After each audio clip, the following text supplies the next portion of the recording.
Hey guys, it's DeathFromAbove and welcome back to the channel, and today we are taking a look at the third video that you requested to see this month, the Bismarck with a full secondaries build. So as a reminder, I do not decide which video are displayed on the channel, you do, and to do that you just need to join the Facebook page or the Discord server of the channel to vote for the videos you would like to see next.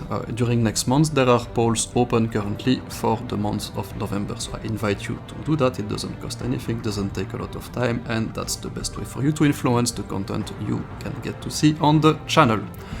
So let's have a look at our Bismarck with a full secondaries build. How do we do that? The first thing we do is we select the secondary battery modification 2 in the first equipment slot to improve our battery firing range by 10% and our dispersion by 10% as well. That's very good. We also select the secondary gun specialization, which giving us a nice boost in reload time. And finally, the camouflage that we choose is the back from the seabed camo, which is an historical camo from the Bismarck. It gives you a nice improvement into your secondary battery firing range, 6%. If you do not want to pay for that camo, you can buy the crossfire camo from your fleet shop, and that will give you a nice firing range boost for your secondaries of 5%.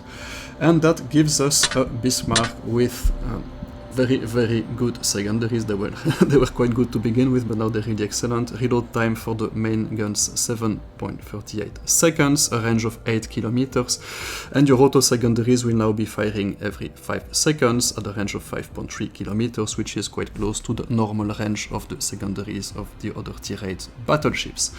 And finally, the last element of the build is our good friend Franz von Ripper, who is giving us a really nice boost with the close quarters combat expert skills, further reducing your secondary battery dispersion to bring it down by 20%. So that's going to add up really nice with the other bonuses we've selected.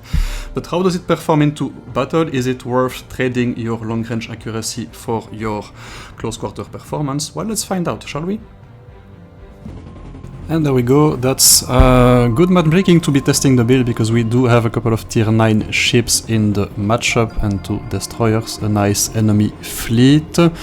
And we will test our guns against the Lion, the Amagi and the Italian cruiser. So let's see how it plays out. So as I remember, I usually recommend playing the Bismarck with the improvement in accuracy to further help your performance at long range, because you will not always find yourselves in close quarter situations where the ship excels.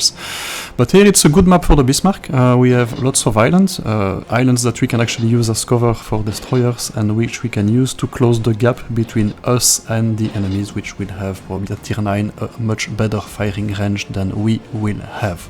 Yeah, we're gonna get to sea. We're going to escort our Cleveland there. The Cleveland will be protecting us from destroyers, hopefully.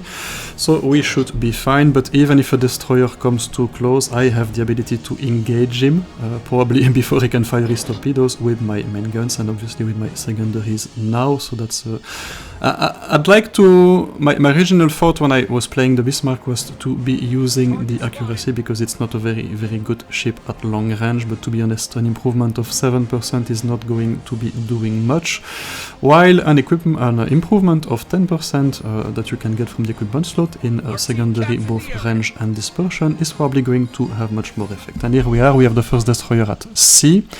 It's been spotted by the Cleveland, so we're going to engage him as immediately.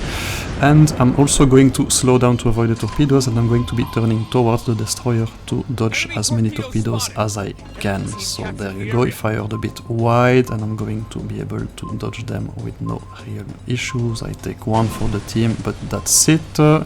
No further damage. Let's push C, and there we go. That's going to be our first test. The tier 9 battleship, the Lion. Let's engage him.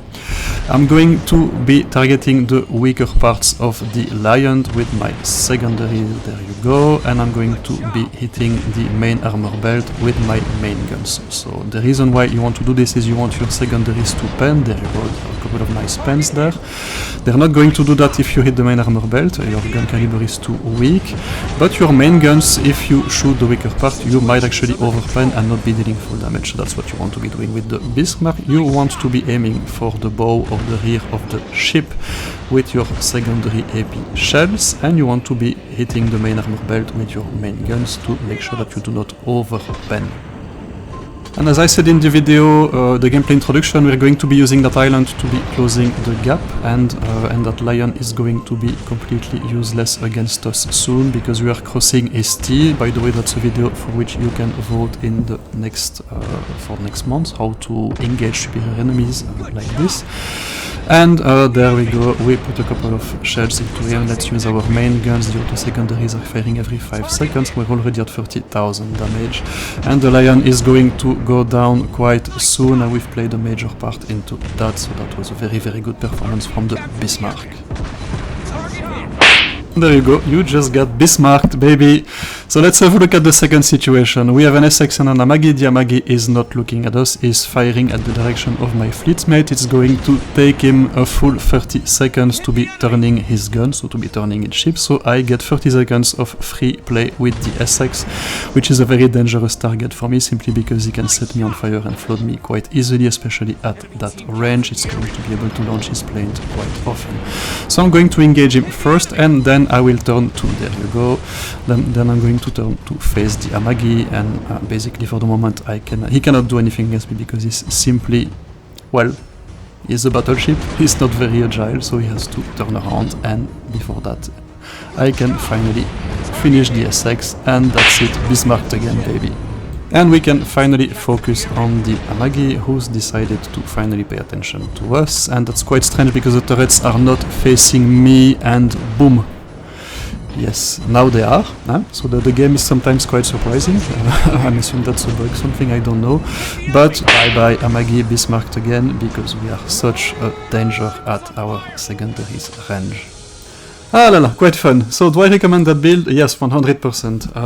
I know that you will lose a bit of accuracy at range if you put the equipment modification on, but that's okay. You still have your precise aiming. You can get, and if you get the right commander skill, you can get 6 salvos with a really nice precision at range. So that's certainly going to help.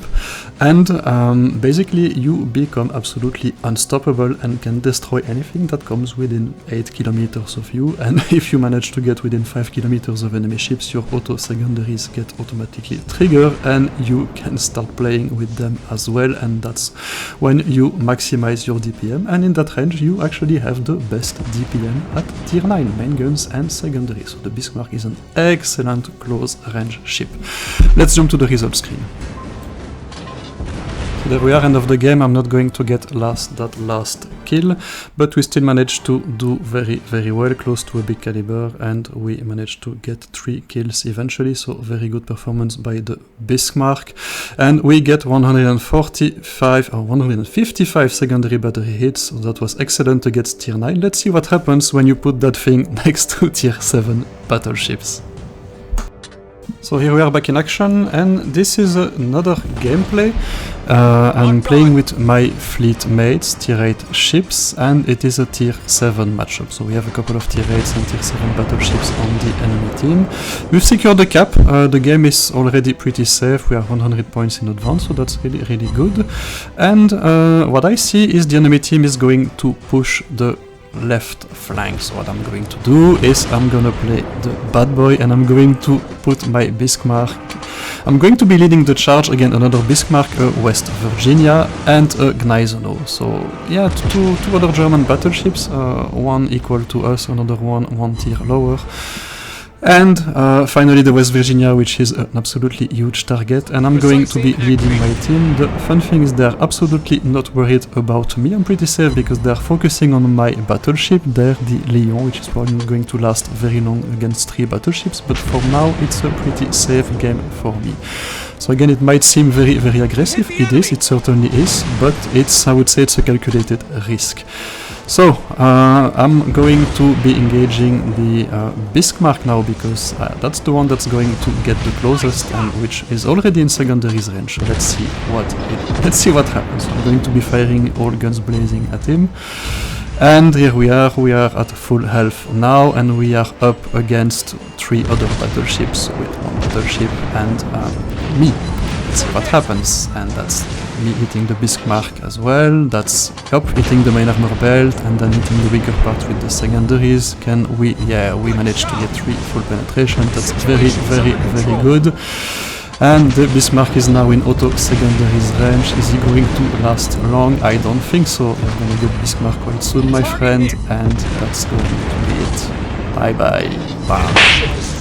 Oh yeah, we've just Bismarcked the Bismarcked, so that's it. Let's have a look at the West Virginia. So the Lion is finally gone, so now it's 2 versus 1. My fleet is busy holding the cap. We are 2 ships down, so we will be the focus of attention now. Let's see what happens. That West Virginia is too slow to run away, and it's basically too big for me to miss my shots. And West Virginia, you're also going to go down quite soon, and that's it. You've just got Bismarck as well, and now it's us versus the Gneisenau. Immediately activating my sonar because he's probably in a position to launch his torpedoes. I've lost half of my health. He's in slightly better condition. The game is still in balance, 4 ships versus 4, but we have lost the cap. My fleet cannot do anything to get it back apparently for the moment, so it's us versus the Gneisenau. The destroyer is not going to be able to help. Still hitting the weaker parts of the armor with all my guns, and it's going to be very, very close, but yes, we will be very good because we are in the Bismarck. We do not fear anything at close range. Let's have a look. There you go, I'm in the red, 12,000 hit points left, and the Gneisenau is, I don't know why he's doing that. I'm lucky. He's turning. He's probably trying to position itself to launch the other salvos of torpedoes. Not a bad idea, but you're never going to be able to do that, my friend. You're a battleship, you're not meant to be doing that, and I'm going to turn as well, so I'm not giving him the angle. And that's the end of the game for him. Bye bye. I don't know. So do I recommend the build? Yes, absolutely. I absolutely do. We started the engagement at 12,000 damage. We're at 89,000 now. It took us 3 minutes to get 3 kills, 3 battleships that were in secondaries range. So it was already quite good against tier 9, but against tier 7 it's absolutely hopeless for them if you can get the ship into the right situation. It's just completely destroying everything. So let's have a look at the end result screen to look at the rampage that we've created. So no martyrdom, top of the team, very good result for the Bismarck, but most important, 204 secondary battery hits. That build is absolutely ridiculous when you get within 8 kilometers of your target, as you have seen. And there you go, that was an absolute fun to make. I hope you've enjoyed it as much as I enjoyed making it.